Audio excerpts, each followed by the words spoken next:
Hello students, welcome to this lecture. Today we are going to talk about punctuation marks. Punctuation marks plays an important role in a language. Punctuation marks are symbols that indicate the structure and organization of written language as well as intonation and pauses to be observed when reading aloud. जब हम पढ़ते हैं या भाषा को लिखते हैं तो उसमें हमें पंक्चुएशन मार्क्स की सहायता से हम एक जो सेंटेंस होता है उसको स्ट्रक्चर वे में हम ऑर्गेनाइज कर सकते हैं एज वेल एज इंटोनेशन। हम कहाँ पर हमने कितनी लय के साथ किसी सेंटेंस में शब्दों को बोलना है, कहाँ पर पॉजेज देने हैं, ये सब कुछ पंक्चुएशन मार्क्स की सहायता से अच्छे से होता है। इसलिए पंक्चुएशन मार्क्स जो है वो बहुत ही इम्पोर्टेंट रोल प्ले करते हैं किसी भी सेंटेंस को बोलने के लिए, लिखने के लिए, और भाषा में इसकी बहुत ही ज़्यादा इम्पोर्टेंस है। यहाँ पर कुछ उदाहरण दिए गए हैं जिससे हम इसकी इम्पोर्टेंस को और भी ज़्यादा क्लियरली समझ सकते हैं। एक सेंटेंस यहाँ पर दिया है, रोको मत जाने दो। इसमें रोको मत जाने दो में कोई विशेष अर्थ क्लियर नहीं हो रहा है। रोको मत जाने दो, यहाँ पर कॉमा की वजह से हमें पता लग रहा है कि यहाँ पर रोकने की बात हो रही है। रोको मत जाने दो। तीसरे में रोको मत जाने दो, यहाँ पर जाने देने की बात हो रही है कि जाने दो। उपयुक्त उदाहरणों में पहले वाक्य में अर्थ स्पष्ट नहीं होता, जबकि द्वितीय और तृतीय वाक्य में अर्थ तो स्पष्ट हो जाता है लेकिन एक दूसरे का ये उल्टा अर्थ मिलता है। जबकि तीनों वाक्यों में वही शब्द है। दूसरे वाक्य में रोको के बाद अल्प विराम लगाने से रोकने के लिए कहा गया है, जबकि तीसरे वाक्य में रोको मत के बाद अल्प विराम लगाने से किसी को ना रोक कर जाने के लिए कहा गया है। तो ये कुछ एक पंक्चुएशन मार्क्स है जिनके बारे में अभी हम डिस्कस करेंगे। ये देखिए यहाँ पर सारे इनके बारे में हम बात करेंगे जो इसमें बहुत ही ज़्यादा इम्पोर्टेंट है। तो इम्पोर्टेंट पंक्चुएशन मार्क्स को हम डिस्कस करेंगे। तो सबसे पहले फुल स्टॉप। आप सभी फुल स्टॉप के बारे में अच्छी तरह से जानते हैं कि फुल स्टॉप क्या होता है। Use a full stop at the end of A complete sentence that is a statement. किसी भी वाक्य के अंत में फुल स्टॉप का यूज़ होता है। जैसे I know what you would never break my trust intentionally. तो किसी भी वाक्य को जब हम कंप्लीट करना, हमने कंप्लीशन उसकी शो करनी है, तो वहाँ पर फुल स्टॉप लगता है। If the last word in the sentence ends in a full stop, do not use another full stop after it. अगर एक सेंटेंस के बाद हम ख़त्म होने के बाद वहाँ पर हम फुल स्टॉप लगा रहे हैं तो उस फुल स्टॉप के बाद दूसरा फुल स्टॉप लगाने की ज़रूरत नहीं होती और ना ही कभी हमने लगाना है। हिंदी में हम इसे पूर्ण विराम कहते हैं। जब वाक्य ख़त्म हो जाता है तब वाक्य के अंत में पूर्ण विराम लगाया जाता है। जैसे राम खाना खाता है, मोहन स्कूल जाता है, राम का दोस्त मोहन है, मैंने अपना काम पूरा कर लिया। तो वाक्य ख़त्म होने के बाद हम फुल स्टॉप या पूर्ण विराम का प्रयोग करते हैं। Comma. To avoid confusion, use commas to separate words and word groups with a series of 3 or more.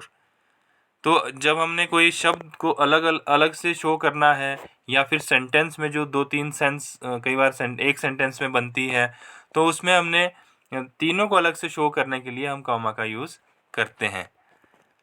जैसे यहाँ पर एग्जाम्पल है, my property is to be split among my husband, daughter, son and nephew.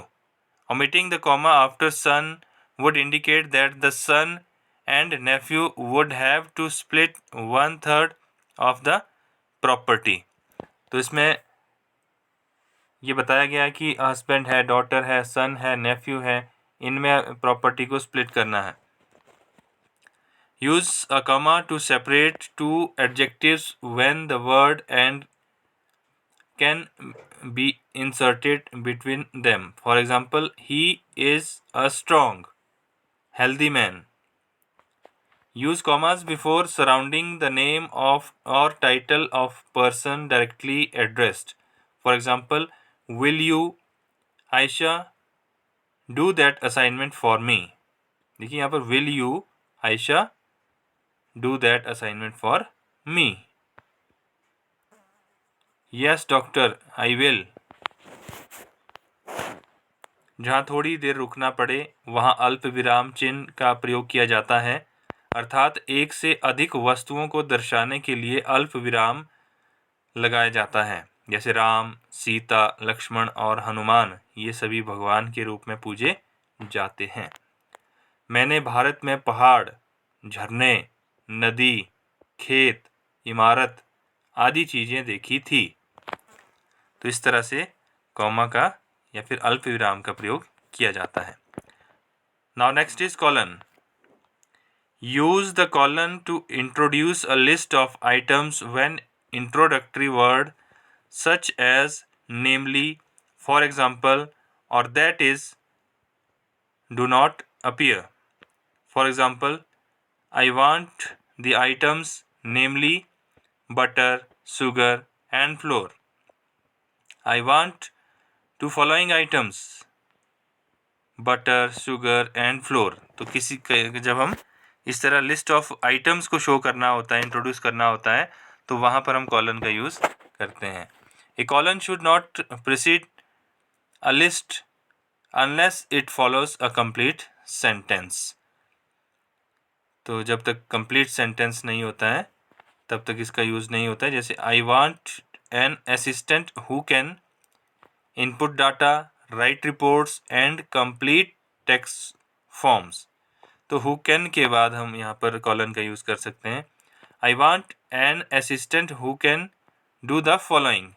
या फिर जैसे ऊपर की तरफ भी हम कॉलन लगा के कर सकते हैं, नीचे हम इस तरह से भी कर सकते हैं। फॉलोइंग के बाद कॉलन का यूज़ हम करते हैं, जैसे input data, right reports and complete text forms. तो जब हम लिस्ट ऑफ हमने आइटम्स को शो करना होता है वहाँ पर हम कॉलन का यूज़ करते हैं। उप विराम भी इसे कहते हैं। जब किसी कथन को अलग दिखाना हो तो वहाँ पर उप विराम का प्रयोग करते हैं। उदाहरण के लिए, जैसे उदाहरण के बाद भी लिस्ट हमने शो की, नीचे कॉलन का यूज़ हुआ। या फिर प्रदूषण एक अभिशाप, विज्ञान वरदान या अभिशाप। Semicolon. Use a semicolon in place of a full stop to separate two sentences. तो सेमीकोलन को हम किन्हीं दो सेंटेंसेस को अलग करने के लिए यूज़ करते हैं फुल स्टॉप की जगह। Where the conjunction has been left out, जहाँ पर कंजंक्शन यूज़ नहीं होता है या फिर वहाँ पर है ही नहीं। जैसे call me tomorrow, I will give you my answer then. तो यहाँ पर दो सेंटेंसेस है, बीच में कंजंक्शन यूज़ नहीं हो रहा है। जहाँ पर फुल स्टॉप होना था वहाँ या कंजंक्शन, वहाँ पर हम सेमीकोलन को यूज़ कर रहे हैं। I have paid my dues therefore I expect all the privileges listed in the contract. Use the semicolon to separate units of a series when one or more of the units contain commas.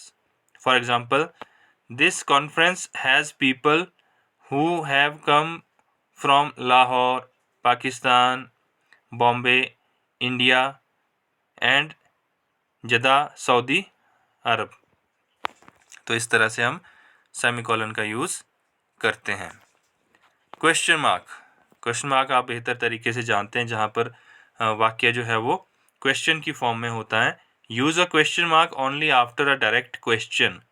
प्रश्न जब direct पूछा जाता है तो उसके बाद हम इस क्वेश्चन मार्क का यूज़ करते हैं। For example, will you go with me? I asked if he would go with me. Use a question mark when a sentence is half statement and half question. For example, you do care, don't you? You do care, don't you? तो प्रश्नवाचक चिन्ह हम वहाँ प्रयोग करते हैं जहाँ पर प्रश्नवाचक वाक्यों के या फिर जहाँ पर जो वाक्य उसमें प्रश्न पूछा जाता है, जैसे वह क्या लिख रहा है, ताजमहल किसने बनवाया इत्यादि। Sign of exclamation. Use exclamation points to show emphasis or surprise. Do not use the exclamation point in formal business letters. तो exclamation sign जो है, जो अंदर से भाव हमारे निकलते हैं, जो thoughts या फिर words हम अचानक से यूज़ करते हैं, हमारे अंदर से एकदम से फील करके निकलते हैं, तो वहाँ पर हम यूज़ करते हैं। जैसे I am truly shocked by your behaviour, तो इस तरह से जैसे हुर्रा, यस वी वॉन, इस तरह के जो सरप्राइजिंगली जो वर्ड्स अंदर से निकलते हैं, इसे हम हिंदी में विस्मयादि बोधक चिन्ह भी कहते हैं। इसका प्रयोग वाक्य में हर्ष, विवाद, विस्मय, घृणा, आश्चर्य, करुणा, भय इत्यादि का बोध कराने के लिए किया जाता है, अर्थात इसका प्रयोग अवयव शब्द से पहले किया जाता है। जैसे हाय, आह, छी, अरे, शाबाश, हाय, हाय वह मर गया, आह कितना सुहावना मौसम है, वाह कितना सुंदर वृक्ष है। कोटेशन मार्क्स, इन्वर्टेड कॉमास भी इसको बोलते हैं। Full stops and commas always go inside quotation marks. Example, she said, तो कॉमा का प्रयोग भी यहाँ होता है और आगे फुल स्टॉप का प्रयोग भी होगा जहाँ पर इन्वर्टेड कॉमा यूज हो रहा है। You need to hurry up, उसने कहा आपको जल्दी करने की ज़रूरत है, तो इन्वर्टेड कॉमा यहाँ पर यूज़ हो रहा है। जो कोई बात कहता है या किसी की स्टेटमेंट को हम यहाँ पर शो कर रहे हैं, तो वहाँ पर जो स्टेटमेंट होती है किसी की, वहाँ पर हम क्वेश्चन मार्क को ये इन्वर्टेड कॉमास को यूज़ करते हैं। The placement of question marks with quotes follows logic. If a question is in quotation marks, the question mark should be placed inside the quotation marks. For example, she asked, "Will you still be my friend?" तो यहाँ पर question mark भी आएगा जब प्रश्नवाचक चिन्ह जब किसी ने प्रश्न पूछा होता है तो प्रश्नवाचक चिन्ह आएगा और इन्वर्टेड कॉमा आएगा। Do you agree with the saying all's fair in love and war? तो यहाँ प्रश्न भी पूछा है और उसका मार्क भी हमने यूज़ किया और क्वेश्चन ये इन्वर्टेड कॉमास का यूज़ भी किया है।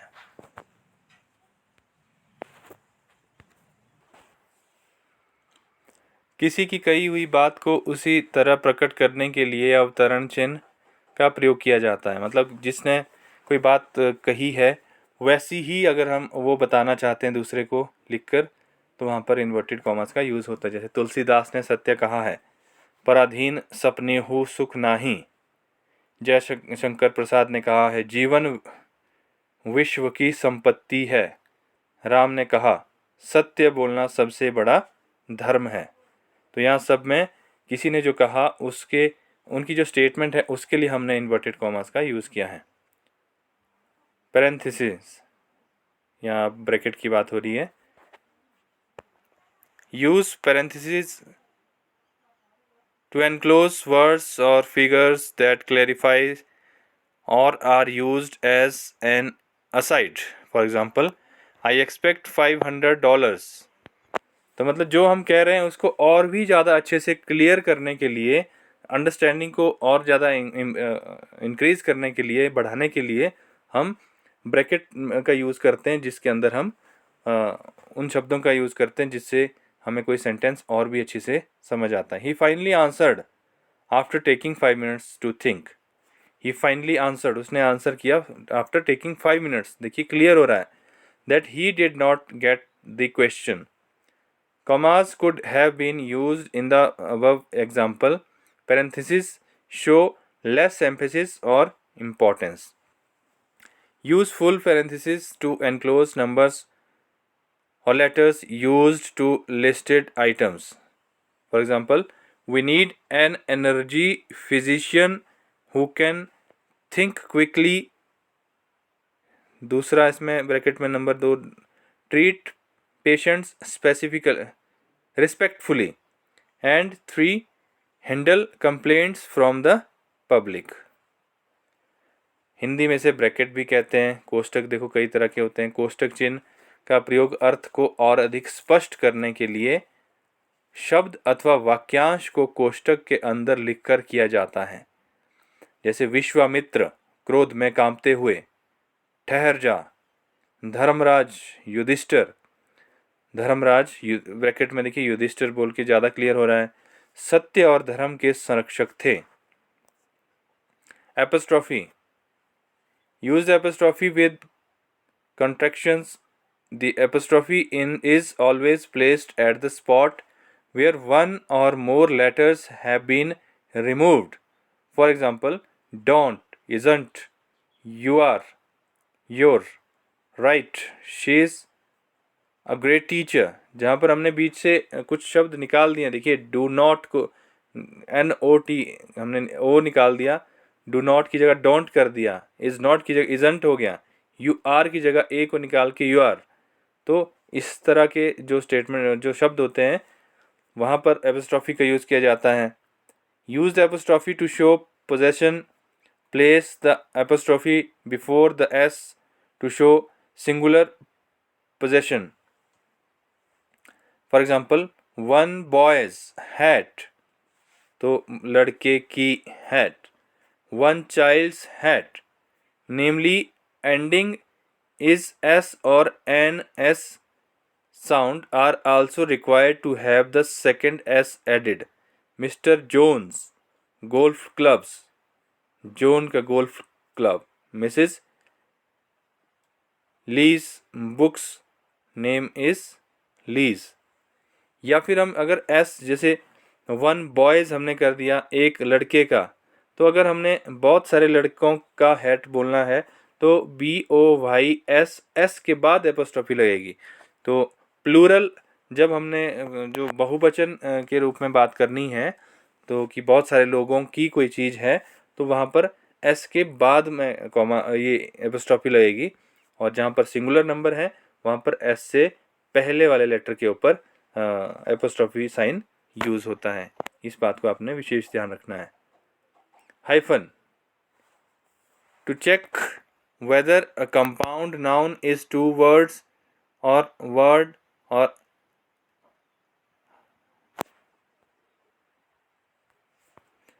hyphenated, you may need to look it up in the dictionary. If you can't find the word in the dictionary, treat the noun as separate words. For example, eyewitness, eye shadow, eye opener। तो इस तरह के words में हम dash का प्रयोग करते हैं, सॉरी हाइफन का प्रयोग करते हैं। तो जब हमने किसी कोई वर्ड है या फिर जो किसी चीज़ की इम्पोर्टेंस शो कर रहा है या उसकी इम्पोर्टेंस, जैसे आई विटनेस, आँखों से जिसने देखा है, आई शेडो, आई ओपनर। तो to check the whether a compound noun is two words, जहाँ पर जो कंपाउंड नाउन है वहाँ पर हम इसको दो शब्द जो होते हैं आपस में कनेक्टेड होते हैं, उनके कनेक्शन को हमने हाइफन से हम उसको हाईलाइट करते हैं। Hyphenate all compound numbers from 21 to 99। देखिए ये भी यहाँ पर 20 इसके बाद hyphen 91। The teacher had 32 children in her classroom. 32, देखिए कंपाउंड नाउन है ये। Only 21 of the children were bilingual. तो इस तरह के शब्दों में हम हाइफन का यूज़ करते हैं, या इसको योजक चिन्ह भी कहते हैं। योजक चिन्ह का प्रयोग समस्त पदों के मध्य में किया जाता है, जैसे सुख दुख, लाभ हानि, दिन रात, यश अपयश, तन मन धन। देश के दीवानों ने तन मन धन से देश की रक्षा के लिए प्रयत्न किया। Hyphen with prefixes.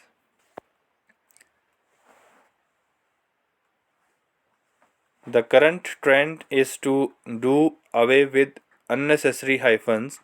Therefore, most prefixes and suffixes are used without a hyphen. Example, non-compliance, semi-conscious. Hyphenate prefixes when they come before proper noun.